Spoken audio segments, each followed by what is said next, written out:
નમસ્કાર વિદ્યાર્થી મિત્રો, આજે આપણે જોઈશું 47 નંબરનો ક્વેશ્ચન. વિદ્યુત પરિપથમાં વિદ્યુત બલ્બ અને વિદ્યુત હીટર શ્રેણીમાં જોડવા હિતાવહ નથી. બરાબર.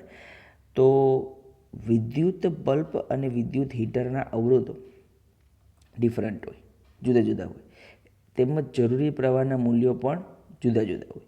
વળી તેમનું શ્રેણી જોડાણ જો તમે એનું શ્રેણી જોડાણ કરો તો બેમાંથી એક ઘટક જો બંધ થાય તો બીજા ઘટકમાં વહેતો પ્રવાહ અટકી જાય અને બીજો ઘટક પણ કાર્યરત રહેતો નથી. તેથી વિદ્યુત બલ્બ અને વિદ્યુત હીટર એ શ્રેણીમાં જોડવા હિતાવહ નથી. બરાબર. ત્યાર પછી જોઈએ 48 નંબર. ઘર વપરાશના હેતુસર જુદા જુદા વિદ્યુત ઉપકરણો શ્રેણીને બદલે સમાંતર જોડવામાં આવે. કેમ? તો કે વિદ્યુત ઉપકરણોને સમાંતર જોડવાથી દરેકને એક સમાન વોલ્ટેજ મળે, જે પ્રાપ્તિસ્થાન વોલ્ટેજ જેટલો જ હોય. બરાબર. એ ઉપરાંત દરેક ઉપકરણને એના અવરોધ આધારિત પૂરતો વિદ્યુત પ્રવાહ પણ મળે. એટલે કોઈ પણ એક ઉપકરણ બંધ થાય તો એની અસર અન્ય ઉપકરણ ઉપર થતી નથી.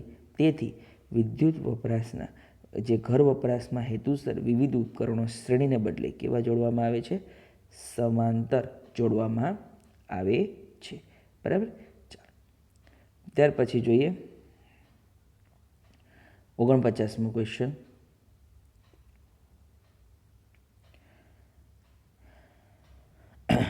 ડેકોરેશન માટે વપરાતા બલ્બ હંમેશા સમાંતર જોડવામાં આવે. ડેકોરેશન એટલે તમે જોયું હશે, આપણે દિવાળીમાં ને એમાં પણ ડેકોરેશન કરીએ.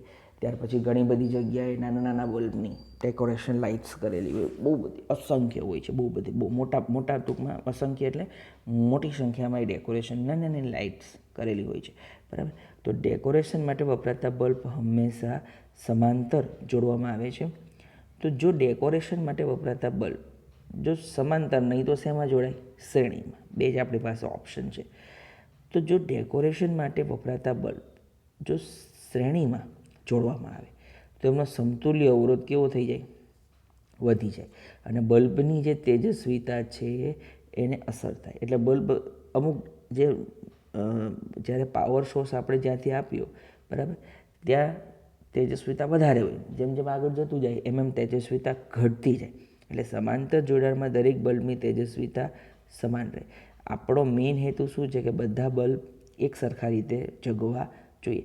એટલે એક બલ્બ ઉડી જાય તો બાકીના બલ્બ પણ પ્રકાશિત રહેવા જોઈએ. શ્રેણી જોડાણમાં શું થાય? વચ્ચેથી એક બલ્બ ઉડી ગયો તો બધા બલ્બ, કારણ કે વચ્ચેથી એનું કનેક્શન કપાઈ જાય. એક બલ્બ ઉડી ગયો એટલે ત્યાંથી વિદ્યુત પ્રવાહ પસાર થવાનો નથી. વિદ્યુત પ્રવાહ પસાર ન થાય એટલે બાકીના બધા બલ્બ બંધ થઈ જાય. સમાંતર જોડાણમાં એવું હોતું નથી. બરાબર. સમાંતર જોડાણમાં શું છે? કે જ્યાં જ્યાં બંધ થયું એ જ બંધ રહે, બાકીનું બધું એઝ ઇટ ઇઝ ચાલુ. ત્યાર પછી જોઈએ 50 નંબર.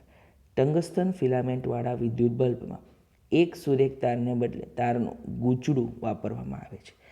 સુરેખ તાર કરતાં નાના તારના ગૂંચળાની સપાટીનું ક્ષેત્રફળ કેવું હોય? વધુ હોય. બરાબર. પરિણામે એ વધુ અજવાળું આપે. બરાબર. તેથી ટંગસ્ટન ફિલામેન્ટવાળા બલ્બમાં એક સુરેખ તારને બદલે આખા તારનું ગૂંચળું વાપરવામાં આવે છે. કારણ કે